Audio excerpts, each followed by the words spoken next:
आज का जो वचन है, आज का वचन जो आप लोगों के लिए परमेश्वर दिया है, वो वचन लूका के सुसमाचार उसके 17 अध्याय और 1 से लेकर 4 तक वचन जो है, ये वचन खास करके ये हम और आपको किस लिए दिया गया?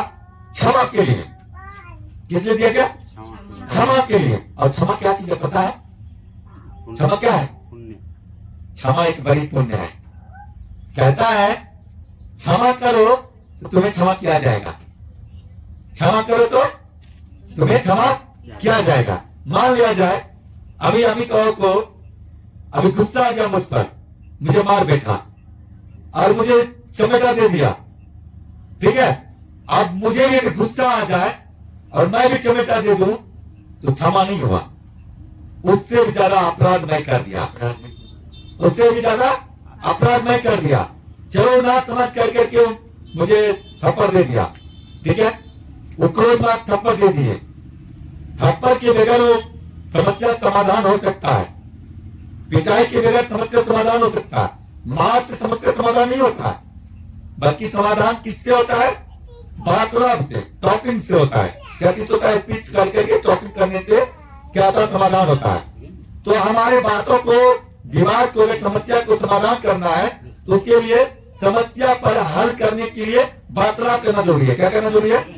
वार्तालाप करना जरूरी है। वार्तालाप से क्या होता है? हमारी समस्या डील होता है, समस्या सॉल्व होता है। नहीं, इसलिए अगर अमित मुझे मार दिया और मैं भी अमित को मार दें तो ये अपराध पर अपराध हो गया। क्या हो गया?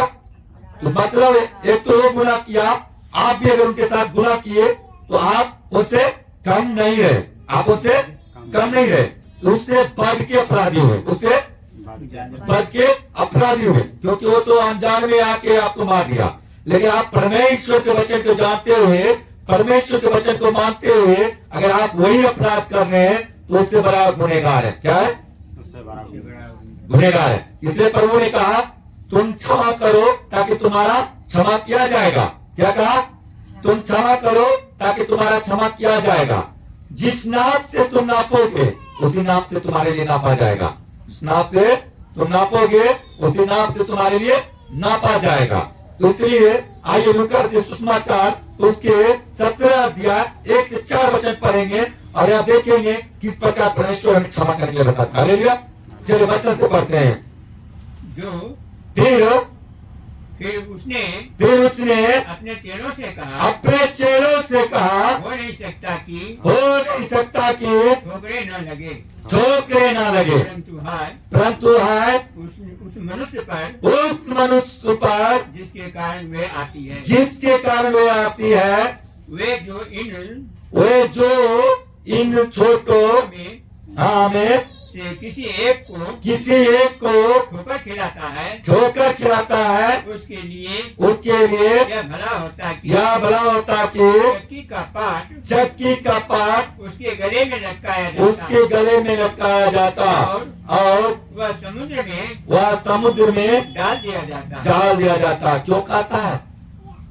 क्यों ये बात बताया जा रहा वचन में?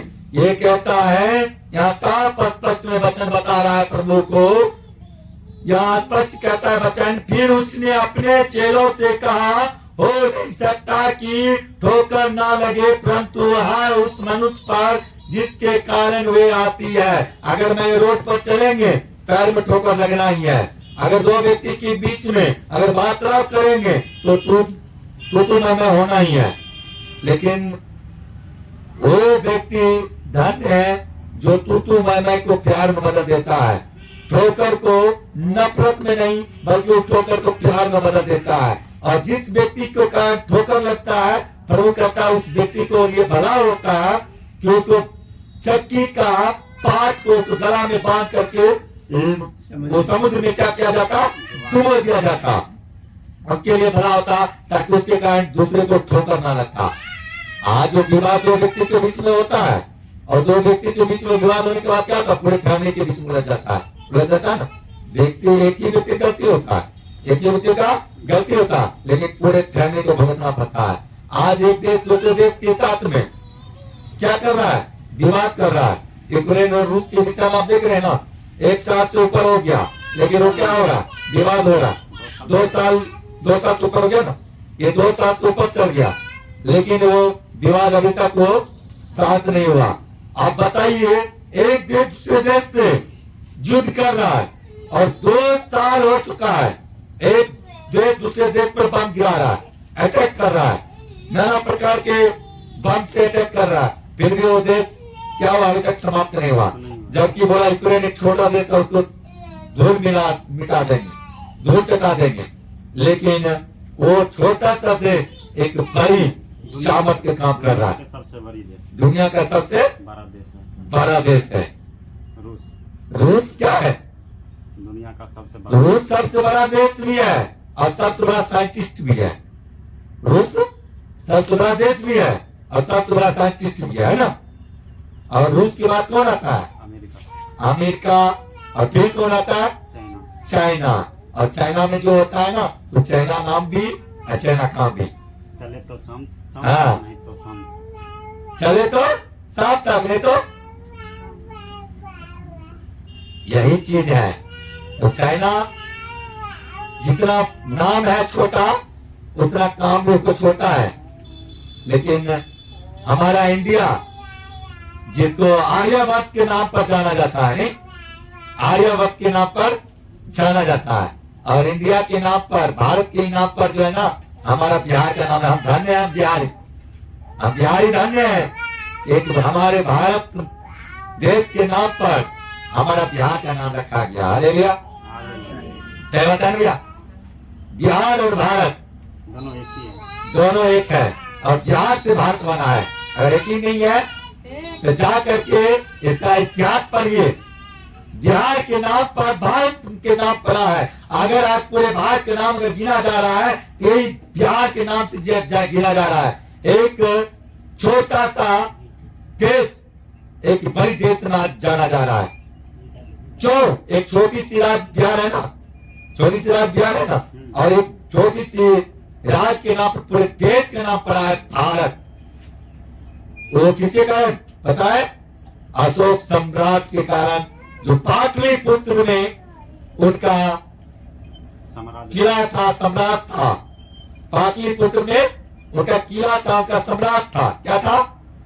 उनका सम्राट था। उस समय राजशाही चलता था। अब लोकतंत्र चल रहा है, नहीं, हाँ, लेकिन उस समय क्या था? राजतंत्र चलता था, राजा का राज चलता था। उसमें अशोक सम्राट का राज का एक बड़ी अभिषेक का काम चर्चा चलता था। क्या चलता था? अखंड राज। देखिए मेरे बहना को, मेरे भैया तो हार नहीं पाएंगे, परमेश्वर हर असंभव को संभव करता है। हालेलुया। तो आज हम और बिहारी, हम बिहारी, ऐसा कोई भी देश नहीं है उस देश में बिहारी नहीं होगा। जिस देश में अगर बिहारी नहीं जाएगा ना, वो देश समझिए अधूरा देश है। जिस देश में अगर जिस कंट्री में बिहारी नहीं होगा, समझो वो कंट्री, वो देश अधूरा है। हर वो देश में बिहारी है, चाहे एक ही बिहारी होगा, लेकिन जरूर होगा। और वो बिहार जानते हैं, एक बड़ी पोस्ट पे जाता है, एक बिहारी बड़ी पोस्ट पर जाता है। मैं इस परमेश्वर पे धन्यवाद करता हूँ। मेरा भी भाई अभी अदर कंट्री में है, और मेरा भी भाई उसी परमेश्वर कारण एक बड़ी पोस्ट पर है। हालेलुया। क्योंकि परमेश्वर अपने बेटा को वायदा किया कि बिहार हर स्टेट में जाएगा, हर देश में जाएगा, और जहां जाएगा वहां अपना इतिहास को रच के आएगा, अपने झंडा को फहरा के आएगा, लहरा के आएगा। नहीं, आज परमेश्वर क्या करता है? बैरियों को, पापियों को, अधर्मियों को, बच्चे ने क्या बता रहा है? जिसके कारण ठोकर लगे, जिसके कारण ठोकर लगे। लूका के 17 अध्याय को दूसरा क्या बताता है? जिसके कारण ठोकर लगे उसको गले का चक्की का वो पाट का गले लटका करके क्या करे? समुद्र में डुबा करके उसको मार दिया जाए, ताकि उसके कारण पाप ना फैले। क्या कहने फैले? पाप ना फैले। कहने फैले? कहने फैले? और बहना नहीं बोलती है, क्या ना फैले? हाँ, पाप ना फैले। क्या ना फैले? पाप ना फैले। उधर बैक हो गया, कैमरा से बाहर मत दीजिए, कैमरा आपने अपनी तरह। तो क्या ना फैले? पाप ना फैले। क्या ना फैले? पाप ना फैले। इसलिए क्या करे? अगर एक व्यक्ति का, अगर मान लिया जितने के कारण अगर पाप फैला ना, अगर मान लिया जाए चाहे आप बैठिए चाहे आप बैठिए जहां बैठिए, मान लिया जितेंद्र के कारण अगर पाप फैल रहा ना, ये जितेंद्र के कारण अगर पाप फैल रहा है तो जितेंद्र को मार देना चाहिए। अगर ये जितेंद्र के कारण पाप फैल रहा है तो जितेंद्र को मार देना चाहिए कि पाप ना फैले। परमेश्वर की बात इसका क्या ना फैले, पाप ना फैले। और पाप ना फैलने के लिए परमेश्वर अगर एक को विनाश कर देता है तो पाप विनाश हो जाएगा, और पाप विनाश हो जाएगा तो फिर परमेश्वर शरण में कौन आएगा? हालेलुया। अगर लोग बीमार नहीं पड़ेगा तो डॉक्टर के पास पहुंच जाएगा। हालेलुया। अगर बीमार नहीं पड़ेगा तो लोग डॉक्टर के पास क्यों कर मिलेगा? अगर बीमार लोग नहीं पड़ेगा तो डॉक्टर के पास जाएगा। अगर लोग बीमारी नहीं पड़ेगा तो लोग डॉक्टर के पास जाएगा? जाएगा नहीं जाएगा ना। अगर आप लोग बीमार रहते तो यहाँ परमेश्वर पास आते। धन्य आप लोग, परमेश्वर ने आप लोग को छोड़ लिया। धन्य आप लोग, परमेश्वर ने आप लोग को छोड़ लिया। क्या कर लिया? आप लोग को परमेश्वर ने चुन लिया। नहीं तो आप लोग भी डॉक्टर के पास जा सकते थे, चाहे जितना भी रुपया लगे, सब पति क्यों नहीं जाता। आप उन्हीं के पीछे रहते, बैल के पीछे जाते, झाड़ फूक के पीछे जाते, लेकिन जिंदा पिता परमेश्वर यीशु के शरण नहीं आते। उनको शरण में कौन आता है? जिनको परमेश्वर बुलाता है, जिनको जीवन उद्धार करता है। जब अंत समय आता है, जब कोई दरबार नहीं होता है तो कहा जाता है? परमेश्वर के पास। कहा जाता है? परमेश्वर के पास। मेरे अमित भाई मेरे दिल का एक करीबी भाई है, मेरे दोस्त है। मुझे दोस्त माने ना माने, मैं हर किसी को मैं दोस्त मानता हूँ, मैं भाई मानता हूँ। मैं किसी को चेला और छोटा नहीं मानता। मुझे किसी मेरे बारे में पता लगाइए, मैं हर किसी को मैं कदर दिया हूँ, बच्चे से लेके जवान तक, जवान से लेके बूढ़े तक, मैं सबको कदर दिया। आज इसीलिए मुझे परमेश्वर ने चुन लिया। नहीं तो मैं परमेश्वर के नाम लेने के काबिल भी नहीं थे, मैं इस लायक भी नहीं थे। मैं उसको वेदी पर बैठूं, मैं उसकी सेवा करूं, मैं इस काबिल नहीं थे, मैं इसको नहीं थे। लेकिन परमेश्वर ने मुझे माँ के गर्भ से मुझे चुन लिया। मैं एक बार नहीं, दो बार मैं पॉइजन खाया, फिर भी नहीं बना। एक बार तो नॉर्मल पॉइजन खाया, दूसरा बार मैं सिर्फ फास्ट पॉइजन में हार्ड पॉइजन खाया, जो डॉक्टर के भी आंख बंद हो गया। इतना बड़ा पॉइजन खाने के बाद लोग बचा नहीं तो कैसे बच गया? परमेश्वर के एक मेहमान लेना था, परमेश्वर की सेवा लेना था। ये सेवा लेने के लिए परमेश्वर ने मुझे बचा लिया, परमेश्वर ने मुझे बचाया। अगर मैं नहीं बचता आज मेरे जरिए इतना जीवन को नहीं बचाया जाता। Hallelujah, hallelujah, hallelujah. आज इतना लोगों को जीवन नहीं बचाया जाता। आज बहुत चाचा ढंढन करता होगा खगड़िया के बिहार में, बहुत चाचा ढंढन करता होगा, लेकिन मैं भी घबरा गए, प्रभु आज मैं क्या करूं? आज तो कोई नहीं, तेरा वचन करूं या ना करूं, तेरा आराधना वचन प्रार्थना करूं या ना करूं। परमेश्वर ने कहा कोई आवे ना आवे, तू अपने काम कर, मैं लाने वाला हूं। तू कौन होता है? तू कौन होता है? मैं लाने वाला, मैं भेजने वाला। मैंने बोला प्रभु, मैंने तो हर किसी को फोन पर भी मना कर दिया हूँ, बारिश बहुत पड़ रहा, मत आना, घर में सेफ्टी हो के घर में आराधना प्रार्थना करो। मैं तो सबको फोन पर मना कर दिया, जो जो फोन किया सबको मना कर दिया। कैसे क्यों करके आएगा? प्रभु का लाने वाला मैं हूँ, हृदय बदलने वाला मैं हूँ, हृदय बदलने वाला मैं हूँ।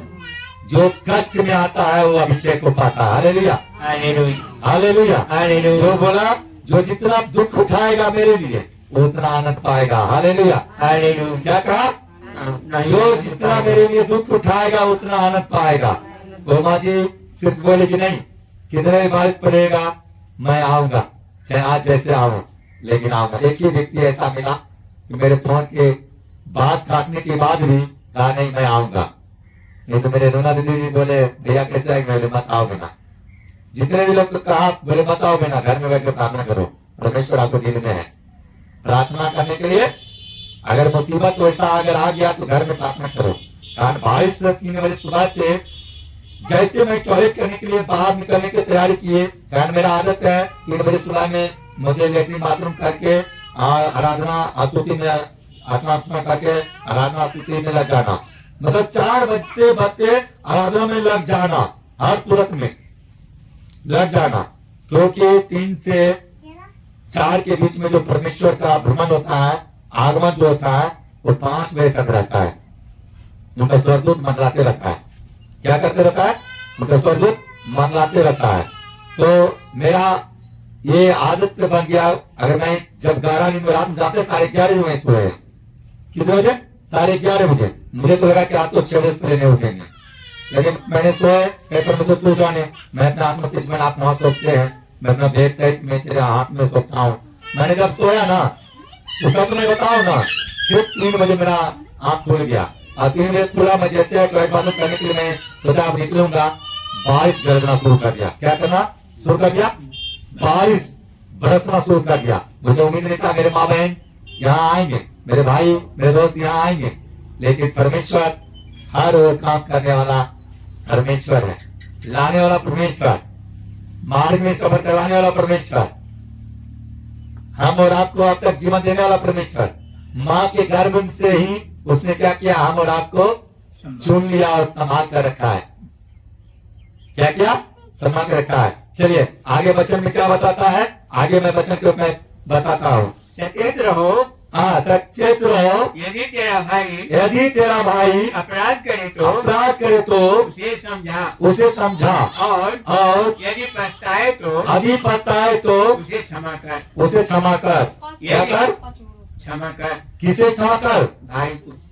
भाई या कोई भी दुनिया में कोई भी क्यों ना हो, अगर वो गलती करके वो पछताए कि नहीं मैं गलत किया हूँ, मैं बिल्कुल बुरा किया हूँ, जो मुझे नहीं करना चाहिए वो मैं किया हूँ, मुझे इस चीज को क्षमा चाहिए, तो जानते हैं मुझे क्षमा कर देना चाहिए। उन्हें क्या कर देना चाहिए? उनको क्षमा कर देना चाहिए। उनको क्या कर देना चाहिए? क्षमा कर देना। क्षमा कर देना चाहिए। क्षमा करना एक सबसे बड़ी शामत है। क्षमा सब कोई नहीं कर सकते। हम आप में से किसी को मारेंगे ना, जरूर मुझे घुमा के मारिएगा। इनमें से भी किसी को मारेंगे ना, जरूर मुझे घुमा के मारेंगे। यही अगर उनको मारेंगे ना तो हमें क्षमा कर देंगे। क्यों? पता है ये उनका नबी का वचन है। किसका है? उनका नबी का ये वचन है। और जो सच्चा पिता परमेश्वर के बारे में जानता है ना, वो क्षमा करना जानता है। अभी आपको मारेंगे ना, आप अगर 2 चिमटा दीजिएगा तो 1 चिमटा जोड़ दीजिएगा। अरे तेरा ये बना तो हमें मारा है, पहले कुछ नहीं पूछा, घास घुमा के मार दीजिएगा। तुमसे मैं कमजोर, तुमसे मैं कुछ में कमी, ट्रैक से मारिएगा। लेकिन अगर वहीं पर अगर उनको एक मिर्चा अगर मार देंगे ना, अरे के लिए सोचेंगे मैंने इनको क्या किया गॉड, इस बार हे अल्लाह मैंने क्या किए, हे प्रभु मैंने क्या किए, इसने मारा। इनको शुद्ध बुद्धि दे, इनको दौलत दे, इनको ज्ञान दे, इनको अच्छे बुरे को समझ दे, ये समझ सके ये क्या कर रहा है प्रभु, ये ना समझ है, इन्हें क्षमा कर दो। क्या करेगा? ये ना समझ है, इन्हें क्षमा कर प्रभु। ये तेरे बच्चे को नहीं जानता है, इसलिए इन्होंने ये किया। लेकिन मैं जानता हूं प्रभु, इसलिए मैं अपने बच्चे को मानता हूं। तूने कहा तू क्षमा कर ताकि तुम्हें क्षमा किया जाएगा। वचन में क्या बताता है? तू क्षमा कर ताकि तुम्हारे लिए क्षमा किया जाएगा। अगर तुम अपने अपराधी को क्षमा नहीं कर सकता है तो तुम्हारे भी अपराध को क्षमा नहीं किया जाएगा। तुम अपने अपराधी को अगर क्षमा नहीं करेगा तो तुम्हारे भी अपराध को क्षमा नहीं किया जाएगा। इसलिए परमेश्वर ने कहा तुम अपने अपराधी को क्षमा कर ताकि तुम्हारे भी क्षमा किया जाएगा। तुम जिस नाप से नापोगे उसी नाप से तुम्हारे लिए नापा जाएगा। अगर मैं आपको 1 चिमटा मारा हूं ना, तो आप भी मेरे 2 चिमटा मारा है, तो उसका दंड आपको वहां जब परमेश्वर लेखा जोखा लेगा ना, तो वहां पर आपको लिया जाएगा। यहाँ लोग कहता है ना 84 लाख जोनी है, मैं कहता कोई नहीं 84 लाख जोनी है, 84 लाख जीव और जंतु है, जोनी नहीं है। अगर जोनी होता 84 लाख तो फिर स्वर्ग और नरक गॉड नहीं बनाता, ईश्वर नहीं बनाता, परमेश्वर स्वर्ग और नरक नहीं बनाता। अगर 84 लाख जोनी होता तो स्वर्ग नरक क्यों बनाता? 84 लाख जोनी तो घूमते घूमते तो लोग तो पृथ्वी पर हो जाएगा। 84 लाख जोनी घूमते घूमते तो पृथ्वी पर हो जाएगा। फिर स्वर्ग नरक किस काम का? क्या भगवान सजा के रखने के लिए बनाया है? क्या डराने के लिए बना के रखा है? स्वर्ग नरक जो जैसा कर्म करेगा वैसा उसका फल मिलेगा।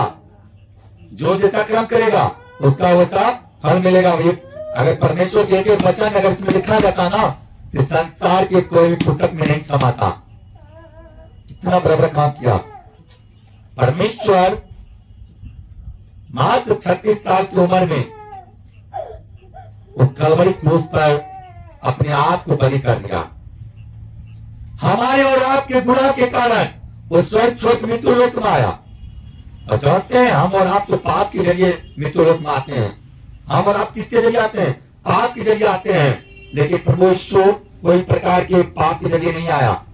उनको जिब्राइल नाम के स्वर्गदूत तो मरियम के पास आया और मरियम से कहा, हे मरियम, तुम भयभीत ना हो, तुम्हारे ऊपर पवित्र आत्मा उतरा है और तुम पवित्र आत्मा के जरिए तुम गर्भवती होगी और तुम्हारे जरिए एक पुत्र जनेगा। तुम्हारे जरिए एक पुत्र जनेगा जिसके कारण लोग उद्धार पाएगा। क्या पाएगा? उद्धार पाएगा। जो जगत का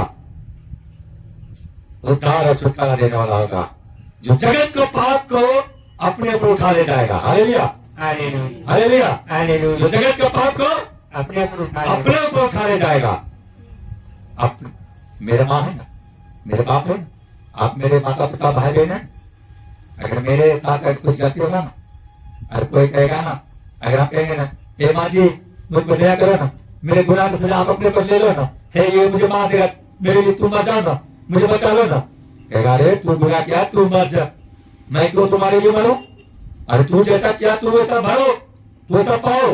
लेकिन एक होता है, एक गॉड यीशु नाम से आया इस धरती पर, बिना गुनाह किए हुए, बिना पाप किए हुए उसने क्या किया?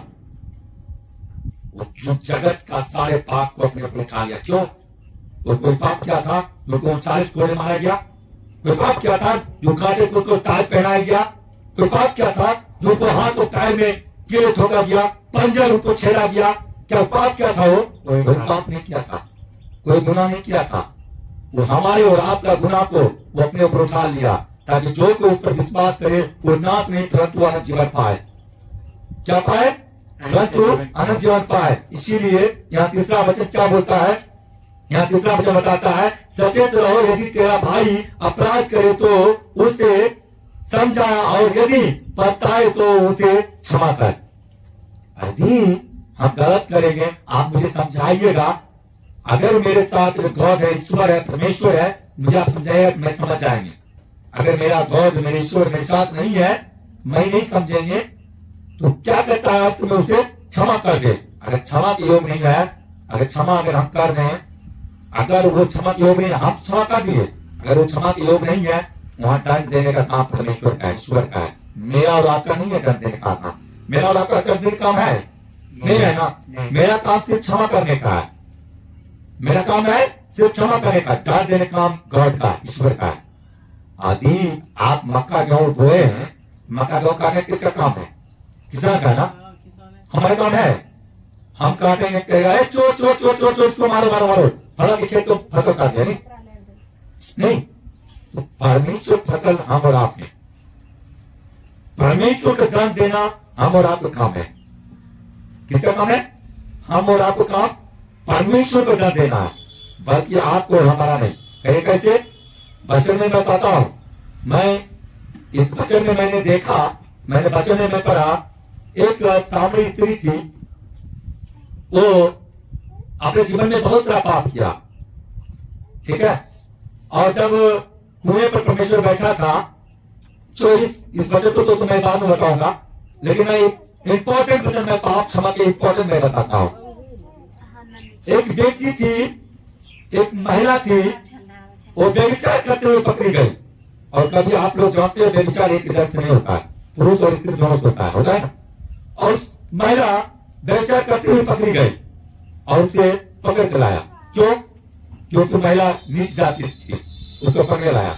और जो उसके साथ व्यभिचार कर रहा था वो उच्च जाति था, उसको नहीं पकड़ लाया। व्यभिचार का एक जंस होता है, दोनों जंस होता है ना। तो दंड मिलेगा, दोनों को मिलना चाहिए ना, क्या एक से मिलेगा? दो दंड मिलना चाहिए। पुरुष को आप छोड़ दिए, स्त्री का कोई क्या है? और ला करके प्रभु के सामने खड़ा कर दिया, कहा हे प्रभु, इस व्यक्ति ने, इस महिला ने व्यभिचार करते हुए पकड़ी गई, सो मूसा के पुस्तक में लिखा हुआ है कि जो कोई व्यभिचार करते हुए पकड़े जाए उसे पथरवा करके मार दिया जाए। सो तू क्या कहता है? और प्रभु परखने के लिए वचन बोला। इसलिए बोला परमेश्वर को परखने के लिए वचन बोला तो मैं ये नबी को, मैं परमेश्वर को, मैं ईश्वर को मैं परखूं ये सच्चा पिता है या क्या है, वो परखने के लिए बात बोला। लेकिन परमेश्वर ने क्या किया, वो जमीन पर झुककर लिखने लगा। क्यों लिखने लगा? ताकि हर किसी को पाप अपने आप को स्मरण आने लगे, स्मरण आने लगे, समझ में आने लगे। उन्होंने क्या किया, झुककर लिखने लगा। फिर जब उससे रिपीट किया, हे परमेश्वर, हे यीशु, मूसा की व्यवस्था में लिखा है कि जो कोई पाप करते हुए पकड़े जाए उसे पत्थरवा करके मार दिया जाए, सो तू क्या कहता है? वो उठा, सीधा हुआ और कहा, तुम में से जो कोई निष्पाप है वो सबसे पहले तो पत्थर मारे। Hallelujah, hallelujah, hallelujah. क्या कहा? तुम में से जो कोई निष्पाप है वो सबसे पहले पत्थर मारते हैं। अगर ऐसी बात होता प्रभु सबसे पहले पत्थर मारता ना, जो एक नबी है वो सबसे पहले पत्थर मारता ना, क्योंकि वो निष्पाप था। यहाँ तक कि वो पाप से पैदा भी नहीं हुआ, वो पवित्र आत्मा से पैदा हुआ। पवित्र आत्मा से ना, पवित्र आत्मा से हुआ। वो क्या हुआ? पवित्र आत्मा से पैदा हुआ, माँ मरियम के जरिए, और पवित्र आत्मा से वो पैदा हुआ। बाद में उसको सगाई यूसुफ नाम व्यक्ति से हुआ। बाद में हालेलुया, हालेलुया। किससे हुआ? यूसुफ नाम व्यक्ति से उसको हुआ। और जब सगाई उसको हुआ यूसुफ से, यूसुफ जब जाना कि मेरी पत्नी गर्भवती है, तो धर्मी व्यक्ति था यूसुफ। वो अंदर ही अंदर उनको क्रोध में आकर उनको छोड़ना चाहा। तो जब छोड़ना चाहा तो रात में जब वो सोया था तो जिब्राइल नाम स्वर्गदूत आकर के यूसुफ से कहा, हे यूसुफ, तुम्हारा पत्नी क्या है? गर्भवती है और वो पवित्र आत्मा से है, जिससे तू अपने आप को नफरत कर रहा है, वो पवित्र आत्मा से वो गर्भवती प्राप्त किया। क्या किया? गर्भ को प्राप्त किया। और तू उससे नफरत ना कर। क्या कहा? तू उससे नफरत ना कर। क्यों नहीं कहा? क्यों कहा नफरत ना कर? क्यों? तो तू अंदर अंदर उसको छोड़ना चाहा। लेकिन जब उसको हेरोदेस राजा जब उस गांव में वो क्या कर रहा था, वो नाम लिखाई का काम करवा रहा था, तो सबको अपने अपने नाम लिखाने के लिए जा रहा था। तो उसी समय ये गर्भवती थी, तो ये भी एक गधा को लिया, गधा पर बैठाया और लेके जाने लगा। तो रास्ता में मार्ग में ही वो एक चरनी मिला बैतलहम नगर में, और उस बैतलहम नगर में कोई भी राजा महाराजा को घर द्वार नहीं मिला, कुछ भी नहीं मिला। यहाँ तक कि कोई कुटिया भी नहीं दिया कि उस जगत के ज्योति का वहां जन्म हो। लेकिन वो क्या हुआ, एक गौ का गौशाला था, गौ का एक चरनी था, उस चरनी में उसको क्या हुआ, उसको जन्म हुआ। चरनी में जगत का ज्योति का जन्म उस चरनी में हुआ, उस चरनी में जन्म लिया। और चरनी में जन्म लेकर के आज हम और आपको उद्धार किया। जो जगत के ज्योति चरनी में क्यों जन्म लिया? ताकि हर कोई गरीब अमीर जा करके उसको देख सके। और सबसे पहले कौन देखा जाते? गरैया। गरैया समझते हैं, जो गाय मां को बकरी भेज कर चलाता है, वो गरैया सबसे पहले जाकर देखा। 7 तारा उसका जो अभी शुरुआत होता है ना रुतबा, 7 तारा, और सबसे पहला तारा जो आगे रहता है वही तारा उसको मार्गदर्शन किया, रास्ता दिखाया। क्या किया? वही तारा उसको मार्गदर्शन किया, उनका वो रास्ता दिखाया। क्या किया? उनका रास्ता दिखाया। क्या किया? उनका रास्ता दिखाया। तो रास्ता दिखाने वाला कोई और नहीं, वो परमेश्वर है। कोई नहीं, वो परमेश्वर है। और परमेश्वर के वचन के अनुसार आप लोग यहाँ आए। आप लोग का रास्ता कौन दिखाया? ये परमेश्वर है। ये परमेश्वर यहाँ आया ना। चौथा वचन कहता है, यदि दिन भर में वह 7 बार तेरा अपराध करे और सातों बार तेरे पास फिर आकर कहे कि मैं पछताता हूँ, तो फिर तू उसे क्षमा कर।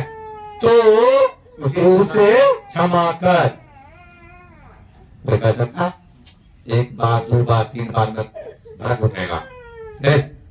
तुमको पागल समझ रखा है क्या? तुमको बुजुर्ग समझ रखा है क्या?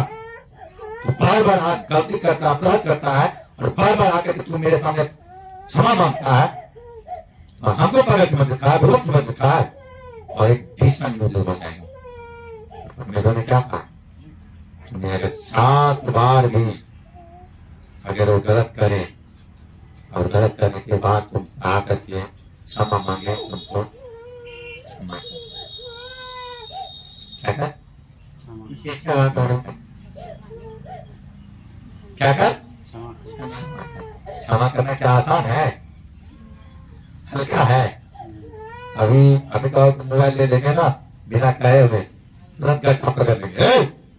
तुम्हारा ये मजा मेरे मोबाइल ले लेगा, वो ये नहीं सोचेगा अरे इसका मजबूरी का एक और बात करना था, मोबाइल लिया है, तुरंत गट्टा पकड़ लेगा। और जैसे बढ़ेगा तुझे धरा कर दूसरा बता दे देगा, तो मेरा पॉकेट मार लिया, मेरा चोरी कर लिया।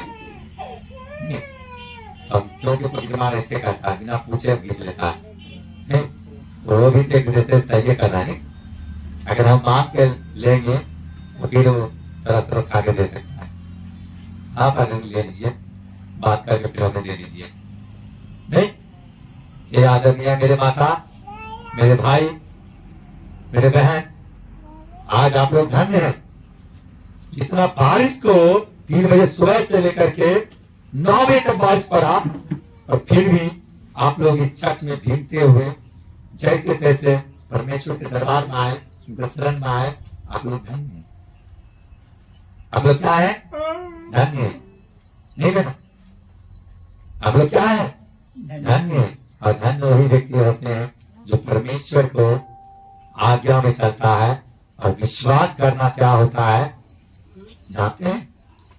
विश्वास करना क्या होता है इसके बारे में परमेश्वर कहता है उनके 6 वचन में, प्रभु ने कहा कि यदि तुमको राई के दाने के बराबर भी विश्वास तो होता तो तुम इस दूध के पेट से कहते कि जड़ से उखड़ कर समुद्र में लग जा तो वह तुम्हारी मान लेता।